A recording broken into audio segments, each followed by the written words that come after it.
네, 안녕하십니까. 지구과학원 수업을 진행하는 김동희 강사입니다. 오늘은 여름방학 특강과 관련지어서 우리 학부모님들께 말씀드릴 수 있도록 하겠습니다. 먼저 첫 번째로 저는 이제 7월 22일 일요일부터 아침 10시부터 오후 1시까지 총 4회에 걸쳐서 우주 파트에 대해서 저는 수업을 진행할 예정입니다. 먼저 첫 번째는 별의 물리량, 두 번째 이제 외계행성의 탐사, 세 번째 외부은하와 허블의 법칙, 마지막 네 번째로는 빅뱅 우주론과 우주의 미래에 대해서 수업을 진행할 예정이고요. 각 항목별로 저는 이제 좀 우리 학부모님들께 어떠한 부분들이 좀 중요한지, 그리고 현재 우주 파트에 대하여서 우리 수능 문제나 그리고 모의고사 문제가 어떻게 출제가 되고 있는지 좀 먼저 보고 그 문항들을 좀 분석을 하면서 이게 얼마나 내신과 같이 연계성이 있는지를 좀 말씀드릴 수 있도록 하겠습니다. 먼저 첫 번째로 이제 3단원의 문제 유형들을 좀 살펴볼 수 있도록 하겠습니다. 먼저 보시게 되면 우주 파트 자체에서 이제 나오게 되는 이제 학교 유형 문제들, 다시 말해서 이제 24년도에 나왔던 이제 시험지들을 바탕으로 하여서 제가 여러 개의 학교들을 바탕으로 봤을 때 나오는 문제들을 좀 다음과 같이 이렇게 분류를 해보았고요. 고3 모의고사 같은 경우에 이제 작년에 나왔던 24년 문제들을 다음과 같이 이제 출제된 것들을 확인을 해보았습니다. 따라서 이 문항들을 이제 바탕으로 보았을 때 역시나 문제가 많이 나오는 부분은 별의 물리량과 관련된 부분들, 두 번째는 외계행성계와 관련된 영향들, 그다음 세 번째 이제 빅뱅 우주론과 관련된 내용들이 확연하게 좀 문제가 많이 나옴을 확인할 수가 있었고요. 역시나 이제 그 외에도 문제 자체가 많이 나오는 파트들이 있었지만 난이도나 영향력 같은 것들, 그리고 점수 배점들을 좀 고려를 해봤을 때 역시나 이 세 개의 파트가 가장 중요한 파트이지 않았나라고 생각을 합니다. 그래서 먼저 별의 물리량의 문제들부터 좀 어떤 식으로 만들어져 있었는지, 그리고 어떻게 좀 구성이 되어져 있었는지 좀 먼저 알아보고자 하는데요. 먼저 보시게 될 문항 같은 경우에 이제 별의 물리량에서 6월, 9월 수능으로 가면 갈수록 어떻게 좀 변화가 일어나는지를 좀 보고자 합니다. 먼저 6월과 9월 문항을 좀 보시게 되면은 역시나 이제 반지름, 그 다음 표면 온도, 그리고 이제 분광형이라는 것 자체가 표면 온도에 대한 부분이죠. 그래서 온도나 반지름을 바탕으로 하여서 광도에 대한 부분들, 그리고 거리를 바탕으로 하여서 결국은 겉보기 등급과 관련된 문항들이 지속적으로 좀 나왔다라고 해석을 해주실 수가 있습니다. 역시나 그러한 부분들이 9월달 문항에도 역시나 나왔고요. 이러한 문항들을 바탕으로 해서 여러 가지 선지들이 다음과 같이 나오게 되는데 각 선지들을 이제 확인을 해봤을 때 역시나 물어보는 부분들은 물리량으로서 이제 물어보는 부분들이 있고, 두 번째로는 거리에 대한 부분들, 그리고 이제 세 번째로는 역시나 이제 이 별의 일생과 관련된 내용에서 에너지원과 관련된 내용으로서도 같이 문항 자체가 출제가 되고 있었습니다. 그래서 이러한 부분들을 바탕으로 나왔던 문항들이 작년에 나왔던 이제 수능 문항을 이제 좀 확인해 보게 되면 주결성이 다음과 같이 나오고 절대 등급이라든지 이런 부분들을 바탕으로 보는 거는 거의 유사하게 나왔습니다. 하지만 조금 달랐던 부분은 이제 디귿선지 같은 경우에 여기에서 원래 태양이라는 친구를 기준점으로 놓고 문제를 풀게 되어져 있습니다. 하지만 이 부분들이 조금 달라져서 추론적인 형식에 의해서 이 등급 자체가 어느 정도 되는지를 구하라는 문제가 나오고 있습니다. 이러한 문항들의 형태는 분명히 변형되어서 우리 학교 시험 문제에도 나올 가능성이 매우 높기 때문에 별의 물리량에 대한 난이도 자체가 훨씬 더 높아졌다. 그리고 추론 형식으로 나오고 있기 때문에 아이들이 분명하게 알고 넘어가지 않으면 당연히 틀릴 수밖에 없는 유형으로서 나올 수밖에 없다라는 게 이번 달라진 유형이지 않나라고 생각이 듭니다. 두 번째로 외계행성의 탐사와 관련된 유형입니다. 외계행성의 탐사 문항에서 가장 난이도 있게 나오는 문항은 역시나 다음과 같이 이제 보이시는 도플러 효과 문항들. 그래서 그래프라든지 그림 모식도라든지 그리고 다음과 같이 스펙트럼과 관련된 내용, 그리고 또한 여기에 보시는 바와 같이 선지들 자체가 매우 어렵게 나옴을 우리가 볼 수가 있습니다. 그래서 외계행성의 탐사 같은 경우에는 가장 기본적인 유형 문항에서 많은 변화가 일어나고 있고요. 특별히 주기성과 관련된 내용으로서 계속해서 문항 변화가 일어나고 있다는 게 가장 큰 특징이었습니다. 또한 보셔야 되는 부분은 선지 자체가 매우 어려워지고 있습니다. 그러니까 선지에 대해서 우리가 계속해서 봐야 되는 거고, 학생들이 이 선지를 어떻게 풀 수 있는지를 계속해서 확인을 해야 되는 작업들이 많이 필요로 하고 있다. 그래서 문항 자체의 난이도가 매우 높아지고 있기 때문에 혼자서 문제를 푸는 것뿐만이 아니라 저와 같이 이제 보면서 자료에 대한 해석을 명확하게 할 줄 알아야 된다라는 게 핵심이지 않나라고 좀 생각이 듭니다. 자, 세 번째로 보시는 부분은 이제 빅뱅 우주론입니다. 빅뱅 우주론 같은 경우에는 원래 나왔던 문항 자체는 좀 그래도 난이도가 좀 덜 했습니다. 하지만 이제 작년에 나왔던 문항들을 좀 전체적으로 보시게 되면 현재 시점과 어느 특별한 한 시점에 대해서 나오면서 밀도에 대한 이야기가 지속적으로 이제 나오고 있습니다.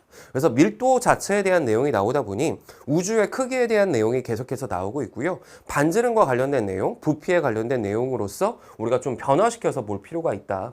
그래서 총 밀도라든지 보통 물질, 암흑 물질, 암흑 에너지의 비율비라든지 이런 부분들이 내가 명확하게 세워져 있지 않다면 문제를 틀릴 수밖에 없도록 다음과 같이 좀 난이도가 높게 출제가 되고 있다라고 생각을 해주시면 되겠습니다. 그리고 이제 선지를 보시는 바와 같이 분수꼴의 형태가 지속적으로 나오고 있습니다. 분수꼴의 형태가 나오게 되면 학생들 자체가 좀 받아들이는 게 어렵게 느껴질 수밖에 없고요. 그래서 이러한 문항들이 지금 다음과 같이 봤을 때 고2, 고3에 나오는 모의고사 문항들의 형태가 결과론적으로는 우리 학교 시험 문제로 나오고 있다는 것이죠.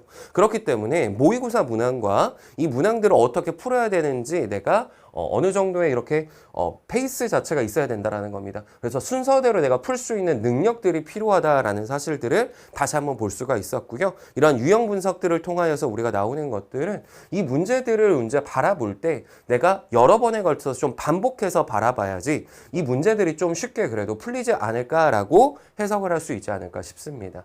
그래서 저는 이 모든 것들을 이제 알기 위해서 이제 좀 기본기를 키우는 부분들이 매우 필요하다라고 생각을 합니다. 그래서 이번 방학 때는 역시나 기본기를 키울 수 있는 수업이 되고자 하고요. 그래서 커리큘럼을 좀 보면서 어떠한 부분들이 이제 중점적으로 제가 다룰 것인지 한번 보도록 하겠습니다. 먼저 1강에서는 앞에서 말씀드렸던 별의 물리량과 관련된 부분들이 먼저 배우고자 하고요. 2강에서는 아까 제가 봤던 외계행성의 탐사와 관련된 이야기, 그래서 이걸 생명가능지대와 같이 연결해서 보는 연결들을 우리가 좀 보고자 하는 것이고요. 세 번째로는 3일차에는 이제 빅뱅 우주론과 관련된 내용으로서 우주 팽창과 관련된 이야기들을 명확하게 좀 해석할 수 있는 것들을 가져가고자 합니다. 그리고 마지막 이제 4일차 같은 경우에는 이 암흑물질과 암흑에너지에 대해서 배우면서 우주의 미래가 어떻게 되는지를 배우고 1, 2, 3일차에 배웠던 내용에 대해서 다시 한번 정리를 하면서 마무리 지을 수 있도록 하고자 합니다. 특별히 제가 이렇게 이제 커리큘럼을 짠 이유는 이번 방학 같은 경우에는 좀 많이 짧은 편에 해당을 합니다. 그래서 이제 4주 사실은 하고 나서 바로 학교 시험 준비를 이제 돼야 되는 부분이죠. 그래서 1학기 2학기 중간고사가 이제 바로 시작되고 바로 6주 공부한 이후에 바로 시험을 보게 됩니다. 따라서 지금부터 공부하는 이 부분들이 사실상 1학기, 2학기 중간고사 파트와 2학기 기말고사를 미리 좀 준비하는 파트가 될 수 있도록 미리 좀 공부를 하고자 하는 것이고요. 특별히 이제 별의 물리량과 관련된 부분은 2학기 중간고사 파트에 들어가는 학교도 분명히 있을 수 있습니다. 그래서 미리 준비하는 공부가 될 수 있도록 이 부분 같은 경우에는 문제풀이까지도 같이 좀 연계해서 보고자 한다라고 생각을 해주시면 되겠습니다. 수업 구성입니다. 수업 구성 같은 경우에 이제 제가 언제나 전주차에 배웠던 내용에 대해서 한 30분 정도 리뷰 수업을 다시 한번 진행을 하고 있고요. 그 내용을 바탕으로 하여서 누적 테스트 진행하고 있습니다.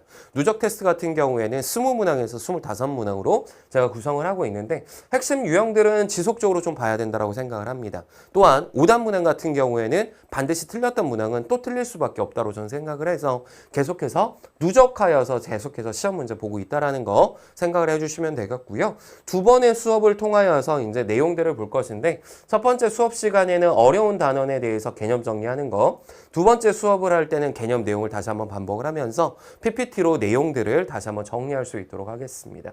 컨텐츠 자체는 저희 개념서 그리고 유형서 그리고 테스트지를 바탕으로 하여서 수업을 진행을 하고자 합니다. 그래서 개념서 같은 경우에 이제 보시게 되면 그림 그래프 도표가 이제 지속적으로 나오는 그림들, 그리고 애널라이시스라고 하여서 문제 유형에 대하여서 어떻게 풀이를 하는지 제가 순서대로 좀 적어져 놨습니다. 그래서 각 유형별로 우리가 수업 진행에 대해서 어떻게 풀이를 할 것이다 라는 것들을 학생들과 공유할 수 있도록 하겠고요. 주간지 같은 경우에 이제 에센셜이라고 하여서 고2, 고3, 모의고사 문항들, 시그니처를 하고 하여서 난이도별로 문항들을 좀 정리를 해놨습니다. 이번 방학 때는 저희가 시그니처 문항풀이를 통하여서 난이도별로 좀 문항들을 정리를 하면서 쉬운 문항부터 어려운 문항들까지 단계별로 좀 풀 수 있는 연습을 진행하고자 한다라고 생각을 해주시면 되겠습니다. 그리고 이제 매 주차별로 지금 제가 테스트를 이제 진행을 할 건데 여기 보시는 바와 같이 이제 테스트에 만약에 정답률 자체가 낮았다라고 한다면 다시 한번 재출제하여서 그 문항을 반드시 맞고 넘어갈 수 있는 시스템적으로 가져갈 수 있도록 하겠다라고 약속드릴 수 있을 것 같고요. 그리고 이제 관리에 대한 부분들 마지막으로 이제 말씀드리고 마칠 수 있도록 하겠습니다. 특별히 이제 제가 관리에 좀 집중하는 부분들은 클리닉 부분을 계속해서 이제 집중해서 우리 학생들과 이야기를 나누고 있습니다. 그래서 클리닉 같은 경우에는 전후 30분, 그리고 이제 주중에는 월요일부터 수요일까지 오전 10시부터 오후 1시 사이에 클리닉을 진행할 예정입니다. 그래서 단원별로 이제 주요한 내용들은 제가 설명과 유형 문제들을 좀 풀이하고자 하는 것이고요. 그리고 이제 기본 내용에 대해서 많이 어려워하는 친구들이 있습니다. 그래서 내용 자체적으로 이제 다시 한번 봐야 될 문제들은 우리 학생들과 다시 한번 볼 수 있도록 하겠고, 질의응답 같은 경우 이제 제가 직접적으로 진행을 하고 있습니다. 그래서 학생들이 정확하게 모르는 부분들을 확인하고 그 부분들을 풀어줄 수 있도록 지속적으로 나가고 있고요. 카톡이나 그다음에 줌 클리닉 등을 통하여서도 24시간 그 관리 체계를 가져갈 수 있도록 하겠다라는 점 말씀드릴 수 있을 것 같습니다. 그래서 이제 수업 복습 영상이라든지 주요 문항에 대한 풀이 같은 경우에는 제가 이제 유튜브나 계속해서 이제 촬영을 하여서 우리 학생들에게 업로드하고 있고 같이 공유하고 있어서 그 부분들 풀이도 부족하지 않도록 하겠다라고 말씀드릴 수 있을 것 같습니다. 마지막으로 다시 한번 이제 말씀드리고 마치고자 하는데, 제가 총 7월 20일부터 총 4회에 걸쳐서 일요일 오전 10시부터 오후 1시까지 진행을 합니다. 그래서 각 수업별로 우리 학생들에게 반드시 맞춤이 되는 문항들 꼭 풀이할 수 있도록 하겠고요. 전반적으로 중요도 자체가 좀 많이 높습니다. 그래서 우주 파트에 대한 난이도가 계속해서 높아지고 있기 때문에 미리 좀 방학 기간 동안에 준비할 수 있도록 하겠다라는 말씀 드리면서 마칠 수 있도록 하겠습니다.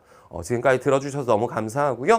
여름방학 잘 준비하여서 2학기 준비 제대로 할 수 있도록 하겠습니다. 감사합니다.